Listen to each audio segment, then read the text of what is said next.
How are you doing today? Very well, Ludka. And again, we're on a roll with questions from our listening audience. And another question is, I have a J1 visa and I'm subject to possibly a 2-year residency requirement. But then I just got married in the meantime to a US citizen. So what are my next steps? And that is the question. But if you could put it in perspective, tell us a little bit about the J1 visa. Yeah, exactly. I was just gonna say it's not just for J1s that those that have J1 visa right now, but we always have to look. In fact, we have it on our questionnaire. Have you ever had J1? So you could have someone who just got married to US citizen and maybe they are students. That's a typical scenario.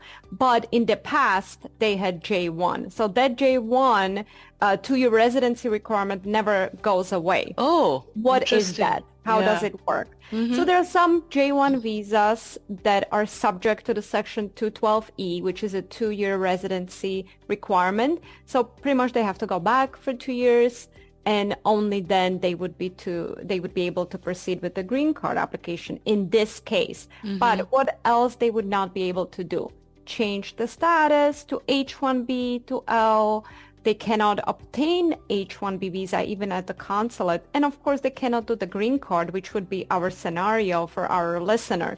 So even though they are married, you would think that they can just easily get the green card. Unfortunately, no. No. So what is it? What triggers the 2-year residency requirement? So typically it would be government funding, whether it's the U.S. government funding or it would be the home government funding.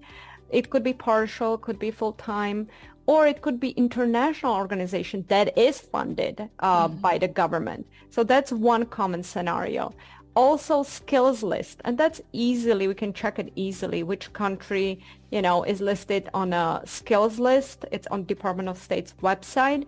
And lastly, it's those that are here for medical training, and education. So automatically they're going to be subject to the 2-year residency requirement. Now, it's how can you get rid of it? What can you do? Well, either you complete the 2 years.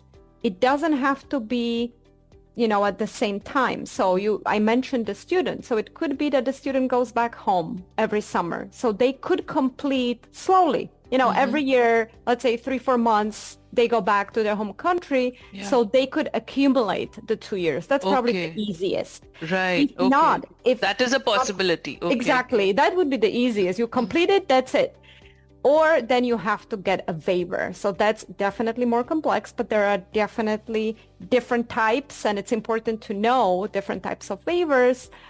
Because it's, always different scenarios. So in this particular case, for your listener, first step is, are you even subject to that 2-year residency requirement? Because even the visa may say that, the individual may think, that they are subject. We've seen many different cases where either the embassy was wrong when they issued the visa, or, one document says you're subject, the other document says not. So whenever in doubt, it's really important to do advisory opinion. It's not too complex, and, it's submitting the documents via email, and then within few weeks, you're going to get formal opinion, advisory opinion from Department of State, whether the person is subject or not. And sometimes it's important to provide some arguments. I recently had a doctor, which is almost automatically, he got that he was subject.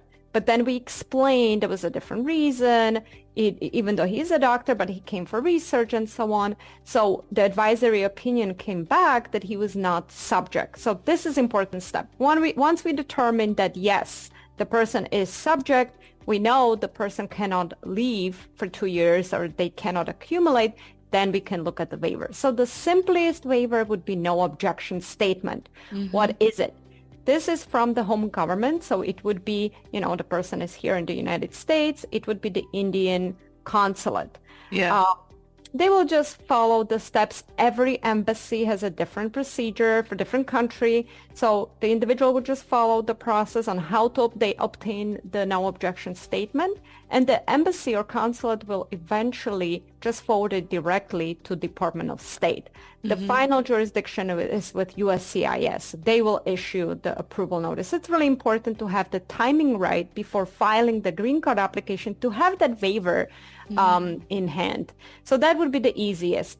For doctors, for example, it would be interested government agency. So we deal with Department of Health of different states. Perfect example, Conrad 30. So there are 30 waivers that they can do. So in this type of case, the physician will agree to work full-time for 3 years in underserved area. Once they complete it, they are done and they can file for green card or H-1B or whatever it is. Right? Then we have persecution. That's really similar to asylum.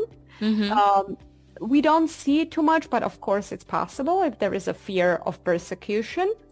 And then we have exceptional hardship. So if there is a spouse or a child that is a green card holder or U.S. citizen, then if the individual can prove exceptional hardship to them, it's a possibility as well.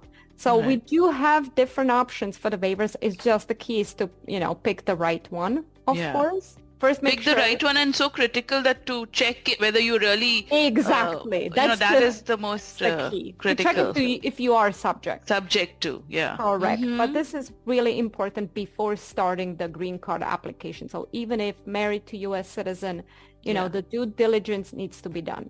Right. That's excellent. Thank you so much for such a excellent explanation. I'm sure it's going to mean a lot for the folks who are subject to this. So